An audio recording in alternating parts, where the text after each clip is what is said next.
Hello, my fellow comic book collectors. It's Alan, the Comic Collector Geek, and I actually have a kind of interesting story, and this is a story which kind of relates to one of the things that is kind of a dirty little secret of the comic book collecting hobby.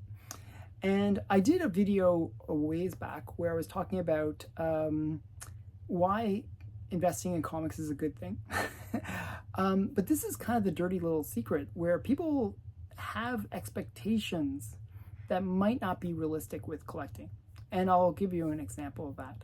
So recently somebody approached me to sell some Golden Age books, and these books had just sold.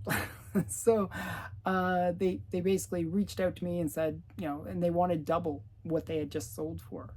So I was like, no, no, it's okay. I'm a collector, but I don't want to pay double what the fair market value is for them. And this is what I want to talk about, is this idea that when there's a new price record for a book in a particular grade, let's say it's a 5.0 and it sells for $1,000, big massive sale, people go crazy. And what'll happen, and this is the truth about collectors, is the collectors will do their best to go and find it in the wild. They'll go to their comic shops.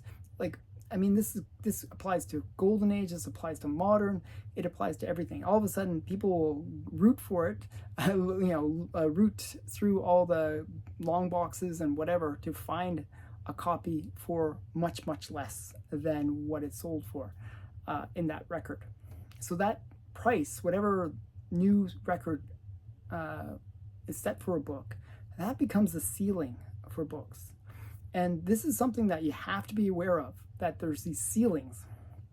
We always talk about floors, especially in this down market. We talk about comics hitting the floor or going through the floor, but we never talk about ceilings. And it's a really important concept to understand that sometimes a record actually sets a ceiling where collectors want to get under that ceiling, go for books that are a little bit cheaper, that haven't been marked up yet with that latest sales data.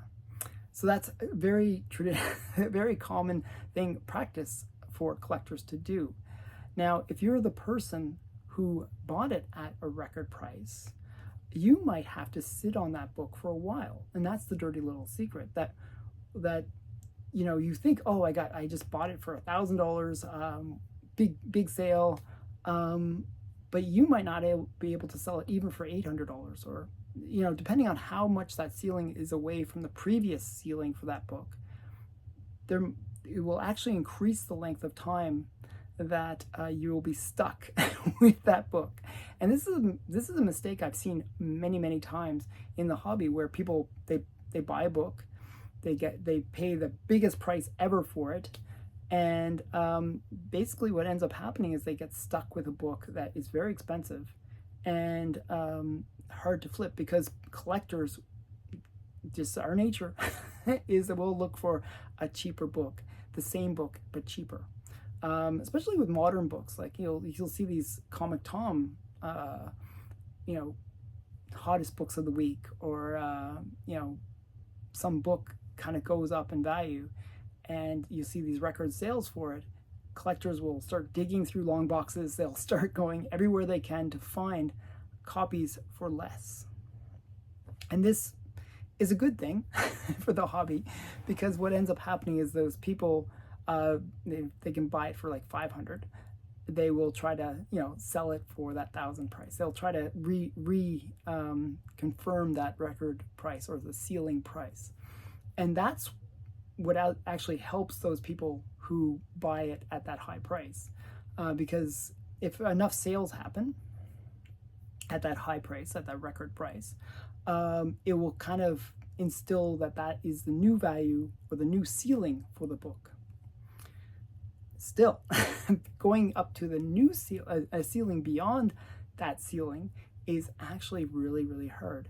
And there are a lot of times, especially if you look at any trend line for any comic, you'll see that they kind of go up like this, like this, and every so often you'll see like these weird little spikes, especially like COVID pricing, where the prices were like 3 or 4 times or even 5 times what the comic normally would sell for.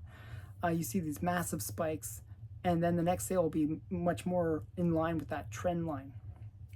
Well, if you bought it at that massive spike, you're going to be tough out of luck for a long, long time before the trend line meets where you paid for that book. I still see books that, and I see a lot of books where there's COVID pricing and the trend line hasn't caught up to it yet. And this is something you got to be aware of. And a lot of collectors who are experienced know this. And they always try to buy, as I said, they root for it, they look for it, they do what they can to get it at a cheaper price. And I do that myself. I always try to get it at a better price than that ceiling price. So it's something to be very, very aware of, that you want to watch out for ceilings. And you don't want to be the one who bought it at that high price. It's basic economics. Buy low, sell high, right? Well, you don't want to buy high and then sell low. You don't want to be in that situation. But typically, over time, even if you are the one that bought it at that high price, and I bought many books myself where I've paid the new ceiling for a book, for a comic. You have to be willing to hold it, that you don't mind holding it for a long time. Because if you can hold it for a long time, there'll be new ceilings that will be set. The trend lines will go up, and eventually you can resell that book at a much higher price than when you bought it. Typically, on average, I see comics that are key comics going for about 10% annually, up in price. That's a good rule of thumb. That's the inflation of comics. It's about 10%. So you can expect that in a few years, you can get your money back in that book. Actually, I just bought a book recently, and I actually did set a new ceiling for it, but barely.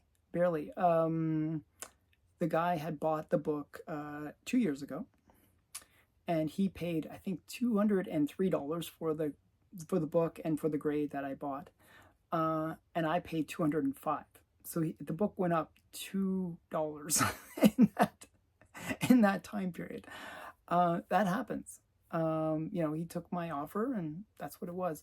Now, there are other people that are trying to sell that same book at a higher price. But often it is the case that, as I said, collectors, there's the census out there. You can look it up. You can look at what these books sell for. And generally, collectors are very, very hesitant about paying more than the ceiling. That's why it's called a ceiling. You hit the top. And it's very rare that it goes through the ceiling unless some time has passed. So that is something to really be aware of. I hope this makes sense. But this is the dirty little secret. And collectors that are savvy collectors know that we're trying to get the best price, usually below the ceiling price. And those people that buy the books at that new ceiling, gotta be patient. That's the big takeaway from this video. So I hope you enjoyed this video. What is your thought about ceilings and floors in terms of comics? Have you bought books and set a new ceiling? I'd love to hear the stories. And thanks again for watching. Bye for now.